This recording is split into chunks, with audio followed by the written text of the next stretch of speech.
Noah stared at the pristine white sheets in the tiny room, feeling as if he were in a dream. His taut nerves finally relaxed completely as he collapsed onto the bed, so comfortable he didn't want to move. Before he knew it, he had fallen asleep. When he woke up, it was already evening. Noah suddenly remembered that he hadn't written his report yet and hurriedly got up. Seeing some instant noodles in the room, he quickly made a bowl to stave off his hunger, then grabbed a pen and paper. From the tragic incident at the outpost to the overnight pursuit, encountering Victoria, then chasing down the enemy and sniping the target. Scene after scene flashed through his mind like a movie. Noah wrote fervently, recording all the details of what had happened in one go. He had no idea about the format or style for this kind of report, so he could only recount the entire sequence of events. After finishing, Noah checked it over to make sure nothing was missed, then breathed a sigh of relief. Glancing at the time, he saw it was already 3 a.m. He tucked himself into bed to get some sleep. Early the next morning, Noah was startled awake by the sound of morning drills. He quickly got dressed and noticed the report on the table. Mindful of confidentiality regulations, he carefully secured it on his person before heading to the guest house dining room for breakfast. As he finished eating, he saw the guard, Mason, come over, saying that Commander Hunter wanted to see him. Arriving at Hunter's office, Noah saluted, then took out the carefully stowed report to hand over. But Hunter waved his hand. "Keep it for now. I'm not even allowed to look at that report at the moment. Someone will be coming soon. You can give it to him." "Yes, sir." A flicker of doubt flashed across Noah's eyes. Hunter motioned for Noah to sit and rest on the sofa while he went back to work. After about 5 minutes, there was a knock at the door, and someone entered.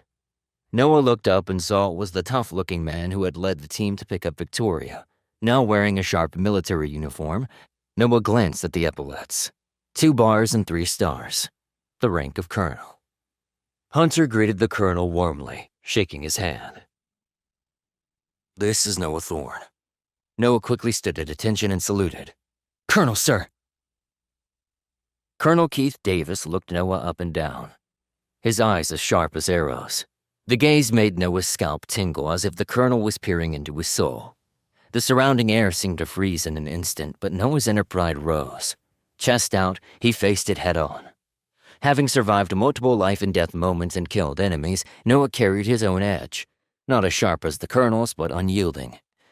Colonel Keith smiled, his imposing manner receding. The surroundings seemed to return to normal in an instant. "Interesting." Commander Hunter watched the scene calmly, of course, also feeling an overwhelming aura emanating from Colonel Keith. An ordinary soldier would have embarrassed themselves already. Unexpectedly, Noah was actually able to withstand it. Although Noah's face was a bit unnaturally pale, this tenacity and self-confidence could not be ignored. How could such a good soldier be thrown into a border guard post? Commander Hunter decided to investigate it thoroughly when he got back. Colonel Keith spoke slowly, his expression calm, but his tone commanding. "I'm here to receive your report. Some issues need to be verified in person." Noah looked at Commander Hunter, handed the report to Colonel Keith, and stood at attention. After a cursory glance up and down, Colonel Keith put it away. "I need a quiet room." "No problem." Commander Hunter called the guards, and a room was quickly arranged. Colonel Keith gestured for Noah to follow. Noah glanced at Commander Hunter for approval, and upon receiving a small nod, followed the colonel. The two came to the room and sat opposite each other. Colonel Keith looked Noah up and down for a full minute, making Noah feel a bit creeped out. "I already know the basic situation, but I've called you here privately because I want to ask a question. What were you thinking when you shot and killed the enemy?" The question sounded like an accusation more than an inquiry. Noah tensed up. Sir, at the critical moment of life and death, my mind went blank. I only thought about where the enemy was and how I should shoot." "Relax. We're just chatting. No need to be so formal." Colonel Keith's voice was bland, but his eyes lit up with a pleasant surprise. "Did you have a good shot when you fired?" "It was a 50-50 shot, sir." "I told you, there's no need to be so formal. Don't answer like a report. Let's just chat casually. Even a 50% certainty is a lot. Are you sure about the enemy's position? Where does your confidence come from?" Colonel Keith looked at Noah with even more surprised eyes, as if he had discovered a rare, uncut gem. Noah had seen that kind of look in Victoria's eyes too, and couldn't help but be suspicious. After thinking for a moment, Noah met the Colonel's eyes. "Sir, if I said I was guessing, would you believe me?" Colonel Keith was stunned for a moment, then laughed out loud. He had a clearer understanding of Noah now. Not arrogant or discouraged, neither servile nor overbearing. With a quick mind and, quite frankly, a sort of honest dry wit, too. The Colonel cleared his throat. Are you trying to test me, Private Thorne? I wouldn't dare. I'm just a private, a nobody. I disregarded organizational discipline and ran out for revenge, violating military regulations. Even though I helped kill a few people and made some achievements, I was still breaking protocol. I shouldn't receive such a warm welcome, right?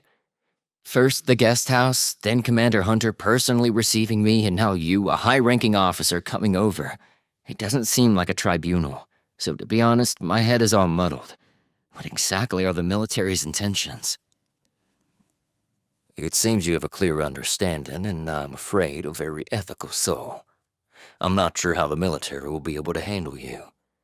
If I said I specially came to see you in person, would you believe me? Colonel Keith laughed, a hint of approval flashing in his eyes. Noah gave a wry smile. I'm afraid I don't understand, sir. What could be the reason for a high-ranking officer to personally come and see a lowly foot soldier? Meticulous observation and good analytical skills. The look of pleasant surprise on the Colonel's face grew even stronger. You're quite right. So analyze this for me. What do you think is my true purpose in coming here? I don't know. Noah shrugged. I'm afraid it's not that you don't know. You've guessed some of it, but you don't want to say. Noah nodded noncommittally. Colonel Keith suddenly stood up and laughed. Thank you. Huh? Okay. Noah also stood up, watching the Colonel leave in bewilderment. No questions were asked and nothing was said at all. At this point, the guard mason came over and indicated for Noah to follow him back to the guest house. He informed Noah to stay there for the time being until further instructions from his superiors. Noah agreed. He was the only one left at the outpost. Of course, it was going to take some time for the higher-ups to decide what should be done with him. But something about that conversation nagged at him. The Colonel had barely asked about the mission. He'd spent the whole time studying Noah himself, testing him, measuring him. For what? Wait, that's not the end. You've just had a free taste. Now get the full story on the Pocket FM app, link in description. Check out our next video and playlist, and don't forget to like, share, and subscribe.